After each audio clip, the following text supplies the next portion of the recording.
बच्चों नमस्कार, कैसे हैं आप सभी। आई होप आप लोग बेहतरीन होंगे। प्यारे बच्चों, आज की इस क्लास में हम लोग देखेंगे क्लास 7 हिस्ट्री का चैप्टर नंबर 7 है आप लोग का सामाजिक सांस्कृतिक विकास। ठीक है, जो आप लोग ये चैप्टर देख रहे हैं ना, आज हम लोग इस क्लास में इस चैप्टर का ऑल क्वेश्चन आंसर कंप्लीट करेंगे। तो एक बार आप सभी बच्चे नीचे कमेंट करके बताइए, क्या आप लोग रेडी हैं क्वेश्चन आंसर करने के लिए। यस सर, जरूर बताएंगे। ठीक है, चलिए आगे आइए। अब हम लोग क्या करते हैं कि क्वेश्चन को लेते हैं और बड़े अच्छे तरीका से कॉन्सेप्ट के साथ सॉल्व करने का प्रयास करते हैं। ठीक है प्यारे बच्चों, देखिए बच्चों, यहाँ से आप लोग का अभ्यास का प्रश्न सर स्टार्ट हो रहा है। यहाँ पर देखिए कह रहा है आप लोग का, आइए याद करें। फर्स्ट है, सिंध विजय किसने की, बताइए सिंध विजय किसने की, बताइए। तो आप लोग क्या होगा इसका राइट उत्तर।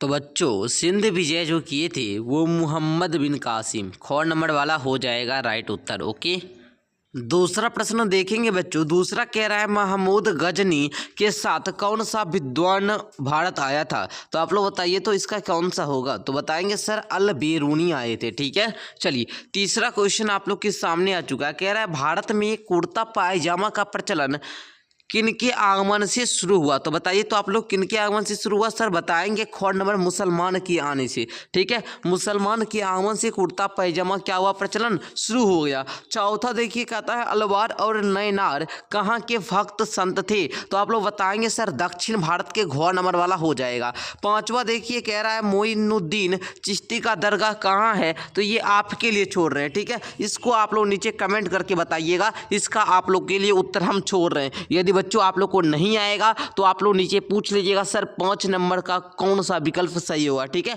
मैं आपको कमेंट में ही बता दूंगा। ठीक है, चलिए अब आप लोग का दूसरा क्वेश्चन बोल रहा है, इन्हें सुमिलित करें। इन्हें आपको मिलान करना है। मिलान करने आता है आप लोग को। आइए हम आप लोग को उत्तर ही बताते हैं मिलान कैसे करना है। जो ये निजामुद्दीन औलिया देख रहे हैं, इसको दिल्ली के सामने मिलाना है। शंकर देव को असम से, बोलिए शंकर देव असम से, शंकर देव असम से। ओके, अच्छा नानक देव को पंजाब से मिलाना है, एकनाथ को महाराष्ट्र से मिलाना है। ओके, चलिए मीराबाई को राजस्थान से मिलाना है, संत दरिया साहब को बिहार से मिलाना है। ठीक है, एक बार मेरे साथ मिलाइए तो आप लोग यहाँ पर हमारे साथ मिलाने के लिए तैयार हैं। आइए पहले बताए थे निजामुद्दीन औली को, इसको मिलाना है आपको दिल्ली में। अच्छा, संत दरिया साहब को बिहार में। यहाँ तक सबको क्लियर हो गया। शंकर देव को मिलाना है आपको असम में, ये भी बात हम बताए थे आप लोग को। ठीक है, उसके बाद और क्या बताए थे सर, और आपने हमको बताया था जो ये मीराबाई है इसको आप मिला लेंगे किसमें बाबू, बताए थे नानक देव तो पंजाब में मिला लीजिए। ठीक है, चलिए एकनाथ को आप लोग मिला लीजिए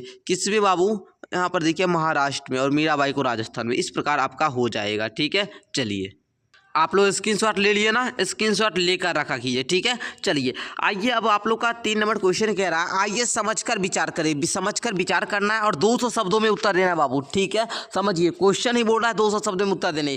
भारत में मिली जुली संस्कृति का विकास कैसे हुआ, प्रकाश डालिए। और हाँ, एक सूचना आप सभी के लिए, जैसे ये भी आपका 7 नंबर चैप्टर 6 PM में क्लास चल रहा है ना, इसके जस्ट बाद आपका चैप्टर नंबर 8 का भी क्वेश्चन आंसर चलेगा आज ही 8 PM में। ठीक है, चैप्टर नंबर 8 और आपका टाइम क्या है 8 PM। ठीक है, अभी शाम के ही 8 बजे। ठीक है, तो आप लोग इस क्लास करने के बाद 2 घंटे के बाद वो क्लास भी कर लीजिएगा। ओके, चलिए तो बच्चा जी देखिए आंसर लिखिएगा। भारत में मिली जुली संस्कृति का विकास निम्नलिखित तरीकों से हुआ। इस्लाम का आगमन और दिल्ली सल्तनत की स्थापना।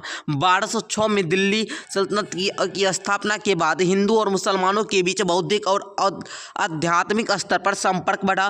पहले जहां भारतीय लोग तुर्क अफगानों को लुटेरा मानते थे, अब उन्हें शासक के रूप में स्वीकार करने लगे। ओके बच्चों, अब देखिए सांस्कृतिक आदान प्रदान की बात करें सर, तो अल बेरूनी जैसे विद्वान मुसलमान संस्कृत भाषा और हिंदू धर्म ग्रंथों का अध्ययन करते थे। साथ ही सूफी संत धर्म प्रचारक भारत के नगरों में आकर बसने लगे। ओके बच्चों, अब आइए सर धार्मिक समन्वय की बात करें तो मुगल शासकों के प्रयासों से हिंदू भक्त संतों और सूफी संतों के बीच मेल मिलाप बढ़ा। उन्होंने यह प्रचार किया, भगवान एक और ईश्वर अल्लाह में कोई अंतर नहीं है सर। अब आइए पहनावे और खान पान का आदान प्रदान लिखेंगे। हिंदू राज कर्मचारी फारसी पढ़ने लगी और पायजामा अचकन जैसे पहनावे अपनाने लगी। इस प्रकार मुस्लिम पहनावों को भी अपना लिया। ओके, इस तरह धार्मिक सांस्कृतिक और भौतिक स्तरों का आदान प्रदान होने से भारत में मिली जुली संस्कृति का विकास हुआ। समझे बाबू, तो आपका ये फर्स्ट क्वेश्चन क्या हुआ, 100% क्लियर हो गया।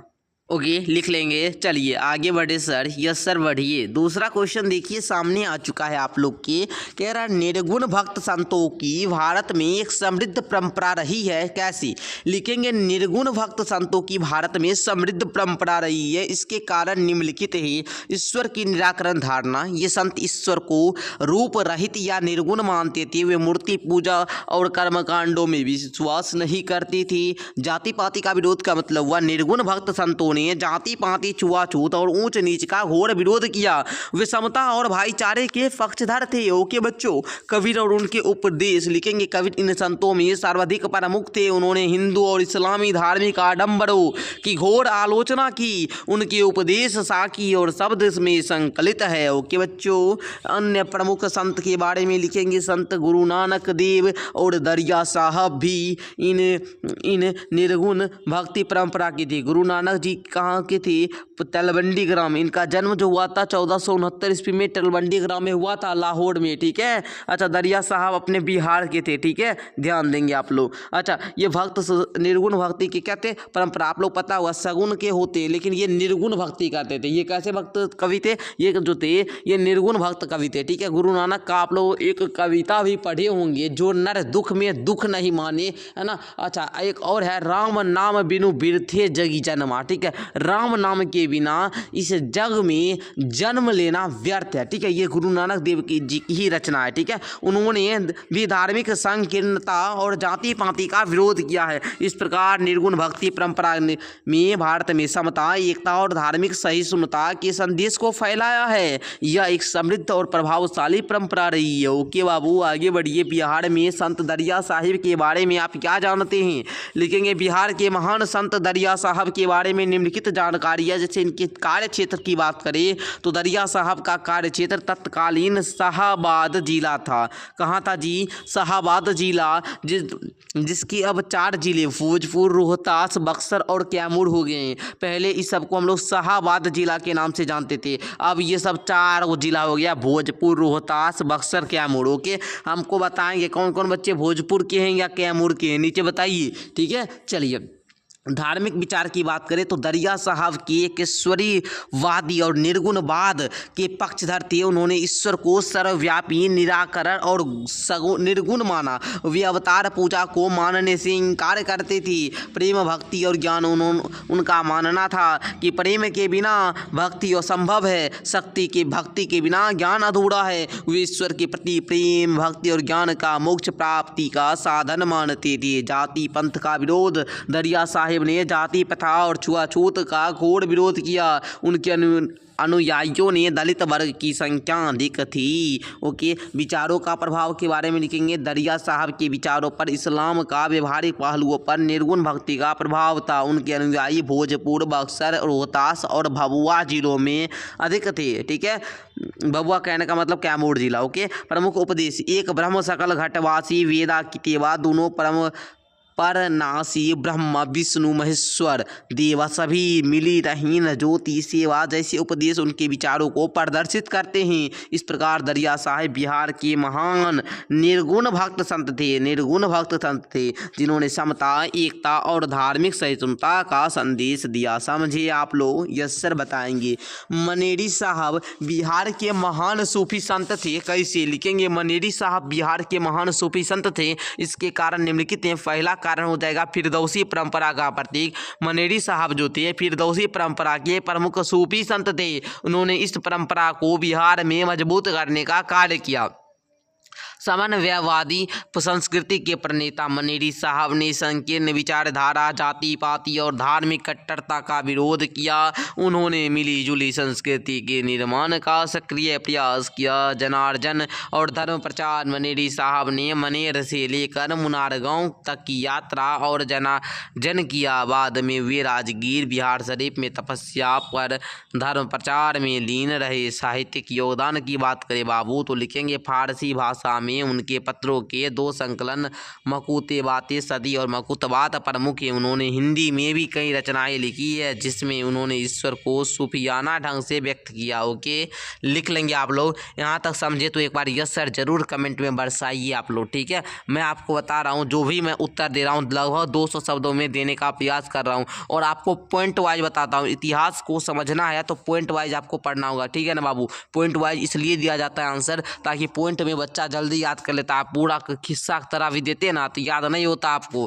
पॉइंट दिए हैं ना तो पॉइंट सबको बच्चा किया जाता है। हम आपको बोलेंगे मजाज और उत्तराधिकारी क्या होता है, आप तुरंत 2 लाइन बोल दीजिएगा इसके बारे में, लेकिन आपको खिस्सा की तरह दे देंगे तो नहीं होगा, ठीक है। चलिए, कहता है महाराष्ट्र के भक्त संतों की क्या विशेषता थी। लिखेंगे महाराष्ट्र के भक्त संतों की प्रमुख विशेषता निम्नलिखित थी। भक्ति धारा का प्रसार, पहला विशेषता था भक्ति धारा का प्रसार। दूसरा था ईश्वर के प्रति श्रद्धा और प्रेम। तीसरा था धार्मिक आडंबरों का विरोध। धार्मिक आडंबर का मतलब हुआ आप लोग देखते होंगे बड़ा बड़ा है ना, दाढ़ी मूछ रखना, कमंडल लेकर घूमना, पूरा शरीर में भस्म लगाना, ये सब हुआ आडंबर करना, ठीक है। धाती पाती का खंडन, विष्ठ है ना, विष्ठल स्वामी का प्रचार है ना, ये इसके बाद सामाजिक कुरीतियाँ। बस आपका इतना ही है। इसके बारे में थोड़ा सा टिप्पणी कर देना सबके बारे में। जैसे मैंने यहाँ पर लिया था भक्ति धारा का प्रसार, इसके बारे में लिख देंगे महाराष्ट्र में 13वीं शताब्दी में नामदेव ने भक्ति धारा का प्रभावित किया जिसे 17वीं शताब्दी में तुकाराम ने आगे बढ़ाया, ठीक है। यह परंपरा रामानुज के उपदेशों से प्रेरित थी, ठीक है। उसी प्रकार ईश्वर के प्रति श्रद्धा और प्रेम, इस संतों ने ईश्वर के प्रति श्रद्धा भक्ति और प्रेम के सिद्धांत को लोकप्रिय बनाया। वे ईश्वर के प्रति अटूट समर्पण में विश्वास रखते थे। इस प्रकार प्यारे बच्चों आपको पॉइंट लिखने में कहीं कोई दिक्कत, कोई भी बच्चे को अगर दिक्कत है तो बताएंगे, ठीक है। चलिए, क्लियर हो गया ना। चलिए बच्चों, पीडीएफ यदि आप लोग लेना चाहते हैं, मैं आपको बता दूं देखिए पूरा आप लोग का इतिहास का एक ही पीडीएफ में सारा पेज का है। ऑल चैप्टर का क्वेश्चन आंसर एक ही पीडीएफ में हम लोग देते हैं, ठीक है ना। तो प्यारे बच्चों यदि लेना चाहते हैं तो बहुत कम प्राइस हम आपको बताते हैं, मात्र 101 रुपया में आपको क्लास 7 का ऑल सब्जेक्ट का क्वेश्चन आंसर मिलेगा विथ नोट्स भी मिलेगा, ठीक है बच्चों। तो इतना से आपको कम फी में कोई भी नहीं पढ़ाई मिलेगा, ठीक है। 1 साल 101 रुपया में नोट्स मिलना मुश्किल है, ठीक है। अगर लेना चाहते हैं तो कुछ भी नहीं करना, आपको नीचे जाइए डिस्क्रिप्शन बॉक्स में मेरा ऐप का लिंक है, वहां से डाउनलोड कीजिए, कोर्स वगैरह परचेज कर लीजिए, ओके।